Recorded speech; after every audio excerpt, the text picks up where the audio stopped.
Good evening, everybody. It's Adam running and navigating trails, and today is the Boston recap episode. So it's been a couple weeks, maybe even a few weeks, but I'm now in a place where I've recovered a little bit, both physically and mentally, so I can give you all the nitty gritty in this episode. Let's talk the Boston Marathon. Also, this was probably the most unique race I've ever run in my life. I left with a new perspective, so I'm going to share that with you as well. Let's get started. All right, where to begin? So people like it when I'm very honest with my stories. So let's start with that. So this summer, I was in really, really good shape. Actually, maybe even before that. So I know this entire pandemic was weird. So let's go further back. Late 2019, so November, December, and maybe even a little bit into 2020 before the pandemic really hit hard, I was in the best shape of my life. That's tough given my age, so I was 32 years old at the time, in my athletic peak, in the best shape of my life. Races shut down. So how does that carry over to the Boston Marathon? Well, normally what I would do is I would do what's called periodization and plan maybe 3-month blocks in my training.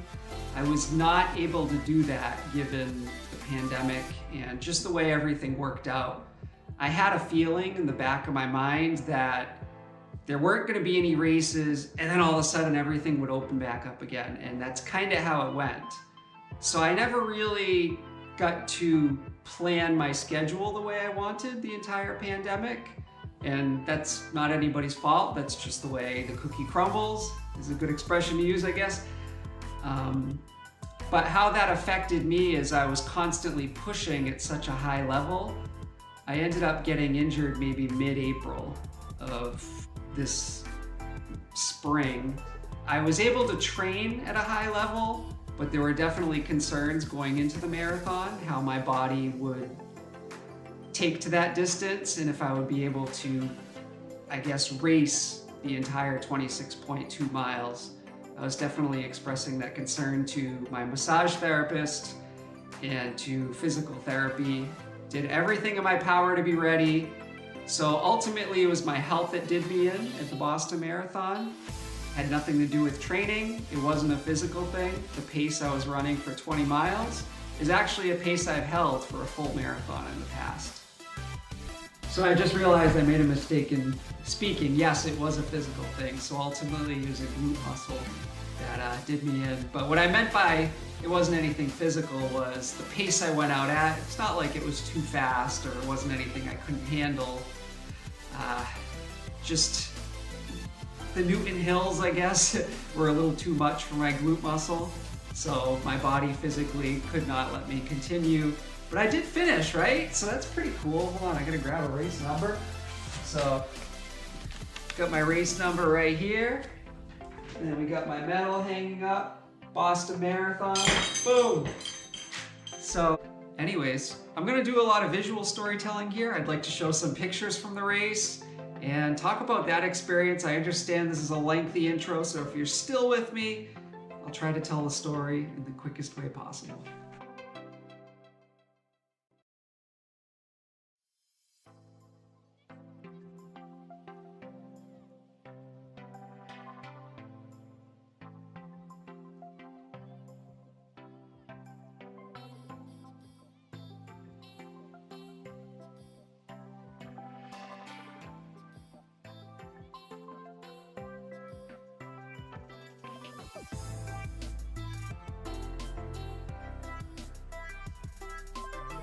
So the gun goes off. It's humid out that morning. Even a little bit of rain driving in. My friend Jay, who was in a previous episode, did the driving, and his wife would meet us at the finish line. So logistically, a little different this year with COVID-19 protocols.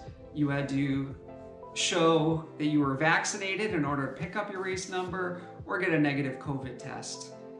I ended up losing my vaccination card, and so I had to get a negative test. I am fully vaccinated. And what's weird is a few days later, I find it stuck between, my car door and the seat there, the cushion.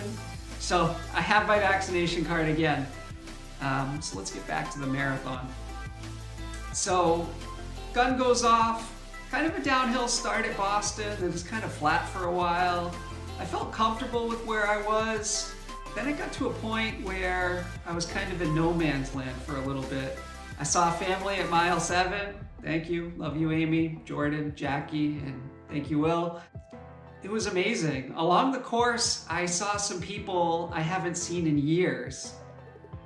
Some going back to high school, some former athletes, kids I used to coach, just friends, just wow. The atmosphere of the Boston Marathon is unlike anything I've ever experienced before. So slowly plugging along, I'm feeling pretty good. Definitely in no man's land though. The faster guys up front have already pulled away at this point. I had some people that were kind of near me, I guess. I was just kind of listening for people cheering for them behind me, and it kind of felt like I was in no man's land. So I'm feeling okay until I hit the Newton Hills. Then I feel a little something in the glute. I'm feeling something in the quads.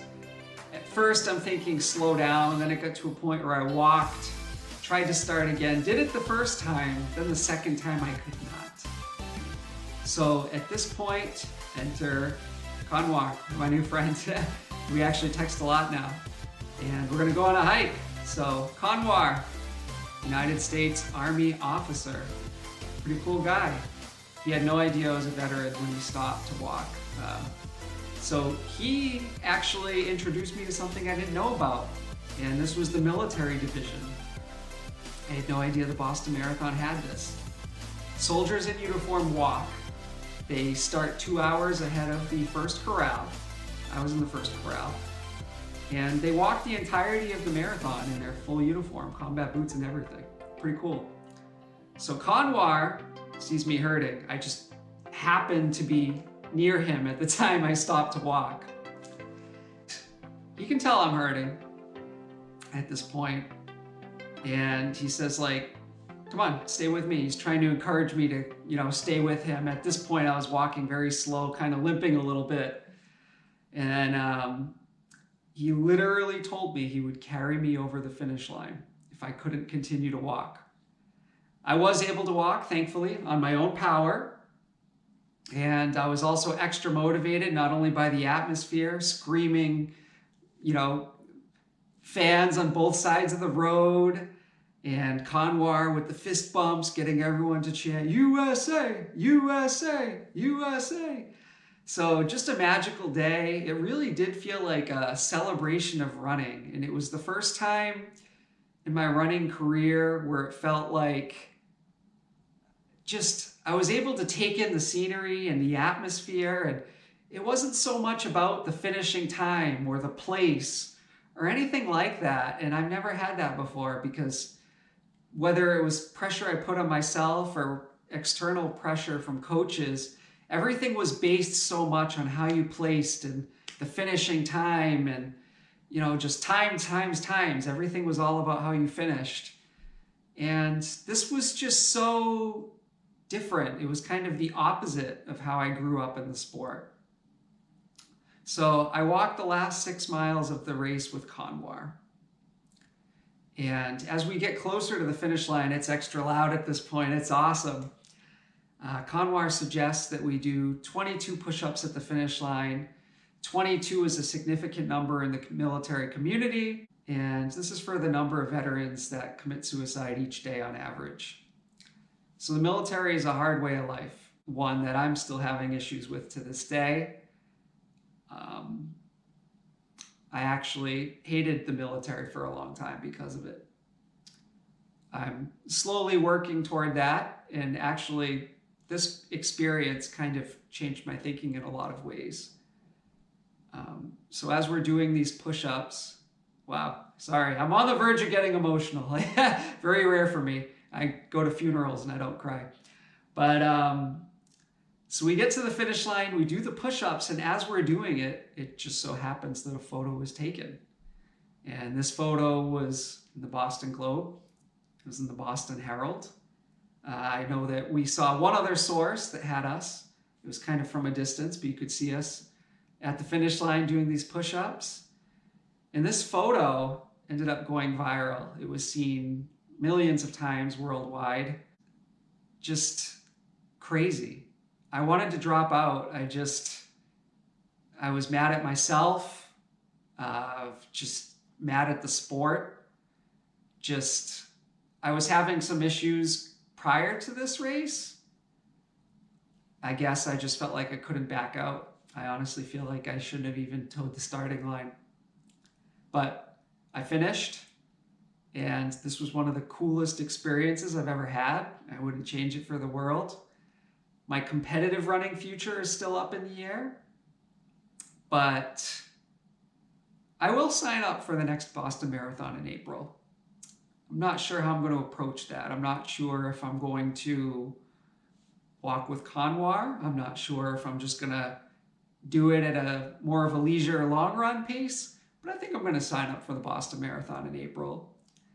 And what this did for me moving forward is I'm definitely feeling a little more connected to the military community. This story was also shared at work in a large email that went to everybody, which was pretty cool. And I donated, there's a 22-mile ruck march in New Bedford, Massachusetts, which isn't too far away from me. I sponsored a mile for that. I'm definitely going to do more fundraising for the military community, and my full-time career is at the Veterans Benefits Administration. So I think at this point in time, I'm going to show you some photos, and if you have any questions, just put them in the comments below. So also, I'm available email, nickmalik@gmail.com. I'll type that below. Also Instagram, @running and navigating trails. You think Kanwar should be a future guest? Type what you think below. I think so. So anyways, I hope you enjoyed that story. My life feels different since the Boston Marathon. It really does. I think if I return to running, I'm not sure what I'm going to expect of myself. Is it going to be a return to shorter, faster? Is it going to be trail running full time?